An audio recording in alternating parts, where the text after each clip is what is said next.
ময়না পালতো, ময়না তোতা পাখি যেটা কথা বলে পালতো।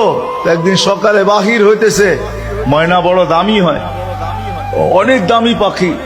তো বাহির হইতেছে, তো ময়না জিজ্ঞাসা করতেছে মালিক কোথায় যাবে? শিকার খেলতে যাব, শিকার জঙ্গলে। আমার ভাইদের সাথে দেখা হলে আমার একটা সালাম দিও। তো যখন জঙ্গলে ঢুকছে তো যে দেখতেছে কতগুলা ময়না ডালে বসা আছে, তো নিজের ময়নাটার সালামের কথা মনে উঠছে।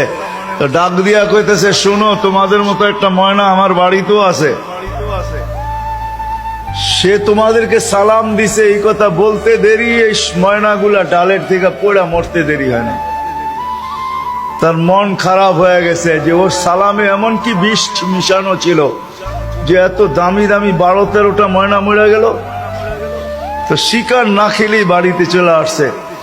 তো ময়না জিজ্ঞাসা করছে, মালিক এত তাড়াতাড়ি ফিরলে, হাতে তো কোনো শিকার দেখি না। তুই কথাই বলিস না। বলে কেন? তোর সালামে এমন কি বিষ ছিল যে তোর সাথীদেরকে সালাম দিতে দেরি, একটু মরতে দেরি হয় না।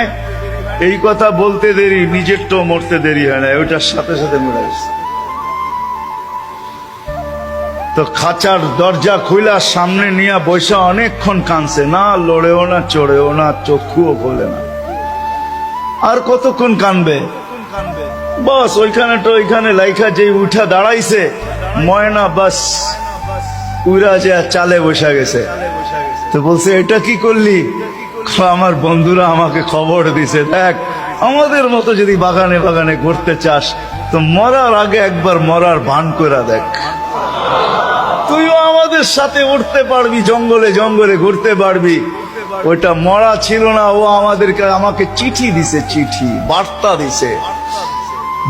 দিছে। এই জন্যই আল্লাহ ওয়ালাদের কাছে, যাদের বয়স হয়ে গেছে আর কত করে, জান আল্লাহ ওয়ালাদের কাছে পড়া থাকেন, জান আল্লাহর রাস্তায় পড়া থাকেন।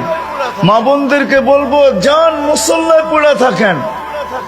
ভাবেন মরার আগে মরে গেলাম, তাইলে চিরদিনের মৃত্যুর থেকে বেঁচে যাবে, জান্নাত মিলবে। জান্নাত করবো তো?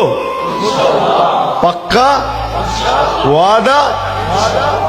আল্লাহ আমাদেরকে আমল করার তৌফিক দান করেন।